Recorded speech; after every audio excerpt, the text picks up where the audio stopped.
Hey everyone, how are you doing? I hope you're having an absolutely wonderful day.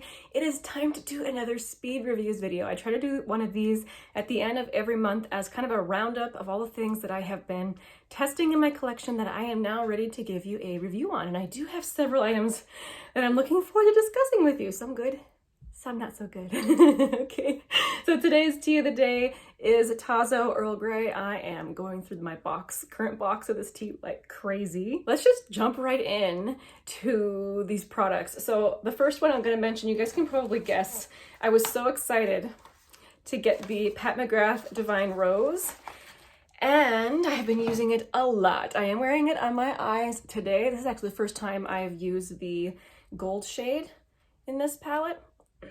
That one right there.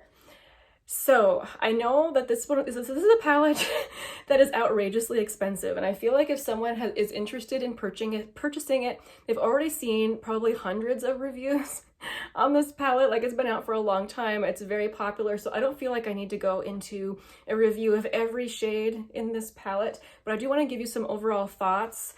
Do I think it's worth full price? I do not. It's not worth that type of money. You are paying for the experience. I feel like when you pay full price for an item like this, I mean, it is very heavy. It has a beautiful magnetic closure. Like, it just screams luxury. So, you know, I get that people don't mind paying sometimes for a luxurious experience, but I'm specifically talking about the shadows. I mean, they're not worth $125, okay? But are they worth the price that I paid for them? I would say 100% yes. I used a 50% off code to get my palette, which after, you know, they sent it to me, I got my shipping notification and stuff, I did get an email from them saying that the code I used was a glitch and should not have gone through, but, you know, they were going to send it to me anyway, to just be nice, I guess. So I was very happy that they followed through on the code that I used, but I don't know if I'll ever be able to get a deal like that again. I think I paid $47 for this palette. Definitely worth that price, and I do think it's worth even more than that. Like, that's a really, really good price for this quality of eyeshadow, and they are good quality. The shadows, like the mattes, blend beautifully. The kind of satiny shimmers that are here, I should say, they look really, really nice on the lid. They're not the type that's going to highlight texture. They blend out to be really creamy looking. They're really, really good single eyeshadow looks. Like, I feel like this is a palette that, even though it is a luxurious experience, it's one that can be used every day. It's got those excellent everyday, easy to use colors in it. But then when you get down to the bottom here, this quad of special shades, that brings it to the next level. This shade right here is absolutely delightful. The first time I swatched it, it immediately made me think of a Glam Shop shadow that I have. I mean, completely different textures, but the actual shade is very similar. Which shadow is that? This one, this shade Bella. This is one of Glam Shop's Turbo Glows, so it's a much more sparkly, but it has that same kind of peachy undertone with gold sparkles going through it. You can see big differences, but it made me immediately think of that shadow. Let's quick check it against this one. Again, it's got that kind of peachy base with gold shimmer running through it. This is, I think the shade translated to English is called Weird Guy. So that one is more orange, but they're all kind of similar with like the peachy base and the gold running through it. So anyway, using that shadow, I was immediately pleased. I really, really love that tone. And again, this is the shade that I'm wearing right now all over my lid. These special shades, these three that are the baked gelée type formula, they are really beautiful and thin. They sit so nicely on your lid. I really do enjoy using them. This one down here is wild. This is a very super glittery. You barely even need to touch your finger to it. It's very glittery. I might tap it on my eye so you guys can even see the effect. And I'm just gonna push.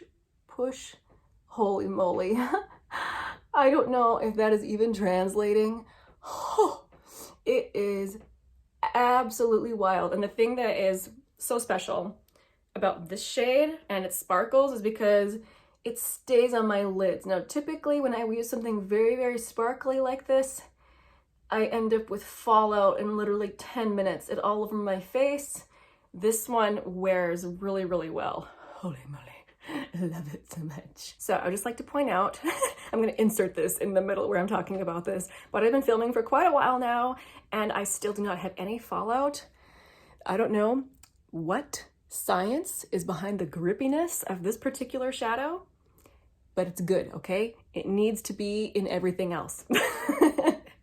So I have been enjoying it, but I will say that if you really, really want one of these, do wait for a sale. They do go on sale, I feel like quite often for 25% off or 30% off. Like there's no need to pay that hefty $125 price tag. Okay, let's talk about some foundations that I tried this month. I tried out, I'm gonna put a picture up of it because I don't have the actual bottle, of the new Makeup Forever HD Skin Foundation.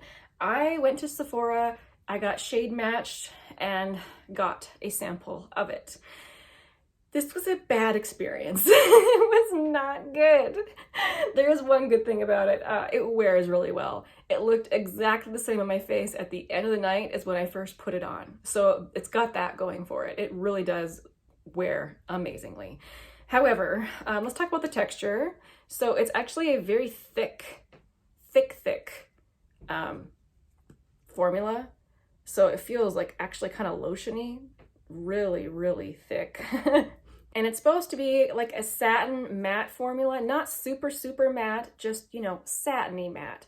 There in the back of my hand, it looks so nice, doesn't it? However, on my face, I felt like it really sat on top of my skin. I could not get it to really blend and melt into my skin. I felt like it really made me age a few years. You know, I'm almost 34 and looking at myself in the mirror with this, my actual first thought was, wow, I look like a 35-year-old tired mom. Which is not my goal, okay? Not my goal. I really felt like my lines showed up when I used this one. I felt like it clung to dryness around my nose. And since this is a brand that I have liked another product from, I really, really like their Reboot foundation. I was gonna try it again with like a super, super hydrated base just to see if my skin is just not hydrated enough for a product like this. But however, guys, this made me break out really, really badly. And I always know when it's my foundation, when it makes me break out up here under my eyes from where I've blended my foundation up. If I break out right there, it's my foundation. And it wasn't just there. It was everywhere. It was bad and it took several days to heal. So that made me very unwilling to try it again with different primers and such underneath. So sadly, this is a pass for me. I was really hoping it would work. I have seen such varied reviews on this. People either really, really love it or really, really hate it. And unfortunately, it didn't work for me. Another foundation I went to Sephora and got shade matched and got a sample of was the Fenty Eaze Drop. I was really expecting this particular one to work for me. This is supposed to be like a soft, blurring, matte skin tint. I had the same problem initially as with this one as I did the Makeup Forever, where it sat on top of my skin, it highlighted dry patches. I could not get it to marry with my skin and become one with it. Like you could just see that I was wearing makeup, which for me, I really, really hate that look. That is not my goal in wearing makeup. I don't want to look like I have makeup sitting on top of my skin. But this one did something even weirder than the Makeup Forever one. At least the Makeup Forever one wore well, right? But this Fenty one, 10 minutes in of it sitting in my skin and I was still doing the rest of my makeup, my skin suddenly went from looking matte to oily. And you guys, I don't have oily skin anymore, at least not the way that I used to have oily skin. Now I don't even say it's combo. I would say that my skin is just regular acne prone. But as far as like oil production goes, I would say it's more in the normal category now since my skin is getting older. But this, for some reason, 10 minutes in, my chin, my cheeks, my forehead were shiny and not in a happy, healthy skin way. It was very much like, ooh, oil way. It was not a good thing. And I tried this more than one day and every single day that happened. So it was not just a fluke thing. There's something about this that just doesn't work with the chemistry of my skin. So that was another fail. I was so glad I got samples instead of actually buying the bottle. Let's move on to a lip product. So I tried out the e.l.f. Sheer Slick lipstick, and I have been so into tinted lip balm products. I love this type of thing. So I have the shade Golden Pear, and it is a balmy, hydrating lipstick product. I don't think it smells like anything. it doesn't, which I know that's going to be a big plus for a lot of people. And it wears as you would expect if you're going to eat or drink. It's going to come right off. But I think it's really, really pretty. I really enjoy wearing it. It's a great nude color. I don't really have much more to say about this. I like it. I feel like it's a product that, you know, it's not going to surprise you about what it is. It's a balmy lipstick. Okay, so I tried the Danessa Myricks Vision Flush Blush. And this is the type of product you can put on your lips, on your cheeks, and on your eyes. I've tried it all three ways. My favorite is on my cheeks. Very pretty. It is matte, but not the type of matte where it will like suck the moisture from your skin. It just immediately becomes one with your skin. It blends out beautifully. I just used a stippling brush and I thought it looked really, really nice. For my lips, I didn't actually apply it with the doe foot. I had it on the back of my hand and I just took it on my finger and just kind of went like this. And actually it was a very nice sheer lightweight, kind of like a liquid lipstick formula. I would absolutely wear it like that again. I like how light it felt on my lips. It didn't make my lips feel crackly like some liquid lipsticks will make it feel. And on my eyes, I actually thought it applied beautifully. Again, it's not too pigmented, which I know sometimes liquid eyeshadows can be so pigmented and hard to work with. I thought it was lovely. I just put a little bit on my lid, blended it, and easily blended it up into my crease, and it set down nicely. The only thing is this color. Oh, I didn't say what color. This was Bread and Butter. This is the type of color that I really have to be careful not to get into my crease, because I feel like if I get it up too high, this is the type of color that makes me look really, really sick. Like I thought it looked really, really nice on my lid, but the moment I started blending it up a little bit, it was like, oh no, no, no. Instant feverish, sickly look was going on. So for me, this isn't like a one and done, but I did wear it in combination with other shadows and I thought it was really, really beautiful. I mean, just look at that. That is a beautiful finish and color. Really, really happy I tried this. Danessa Myricks is a brand that I have been super interested in, and this is my first product from her, and I'm so glad that I like it. Another liquid blush I tried out this month was the Natasha Denona Puff Paint, and I don't really hear people talk about this one very often. There's only 3 shades. This is the shade called Darya, which is a coral pink, and when I first got it, I was like, oh no, it's too corally for me. I guess it's brighter than I thought it was gonna be. It has a great kind of big chubby doe foot on it. I really like it. Let's put it below the Danessa Myricks one. This one is much more serum-y and shears out a lot. Like it really, really shears out, which made it completely usable for me. And it builds up beautifully, so you can easily get more color if you want. I tried using my fingers, I used a stippling brush, and each time it just looked good. It just looked really, really nice. It's not too dewy. Sometimes serum blushes, I know some people are just like, oh, it's oily and dewy. This one isn't that way. It actually dries down. And in fact, I don't think it leaves a dewy finish at all. Perhaps not as matte as the Danessa Myricks one, but it's, again, just not dewy. Pretty skin-like. And again, the color shears out to a beautiful wearable pink. So if you wanted to try a serum blush, but you were put off by how dewy they are, this actually would probably be a good choice because it's not dewy, but it has that beautiful sheer translucent color. All right, one more thing. I tried out some Rephyr brushes. So Rephyr, as of this moment, is still having a 40% off sale.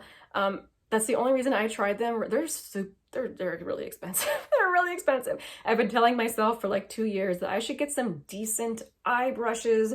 I have never spent any amount, like real amount of money on brushes. All of mine came through subscription boxes or just really cheap ones that I could get at Sephora. No, not Sephora, at Ulta or Walmart or something. But again, they were having a 40% off sale, so I decided to get some eye brushes. So I got the number 1, the number 21, and the number 14. I believe the number 14 is the one that's supposed to be really, really good for hooded eyes. And I would agree, it has a beautiful small tapered end on it to really get in your crease and blend it out nicely. A lot of brushes are too big and just make it look really messy. So if you're trying to just be very particular with how you want your hooded eyes to look, this brush is a good choice. I must say though, I mean, these are natural hair brushes, which are supposed to be the best ever. And while I do think that they are quite good, I don't know if they outperform my soft synthetic bristle brushes that I've gotten through like Ipsy and things. Like my Luxie brushes, I really think they're nice. So maybe I don't know. I don't know if these are worth the full price to me either. I'm glad I got them on sale, but I do really like the shape of them. The 21 brush is the one I've probably tried the least, but it's supposed to be really good for laying down creams.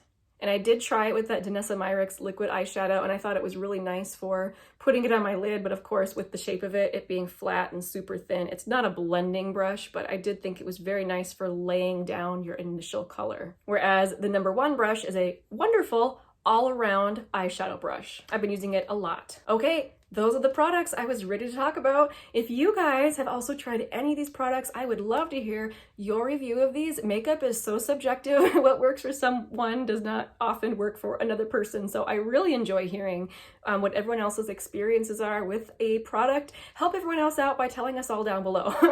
Everyone's experiences together can help someone choose something, whether it's right or wrong for them. So again, please share, and thank you so much for watching this video. I really, really appreciate you guys. I really appreciate all of your support and comments. It's all very heartwarming. I really appreciate it all. So again, thank you guys so much.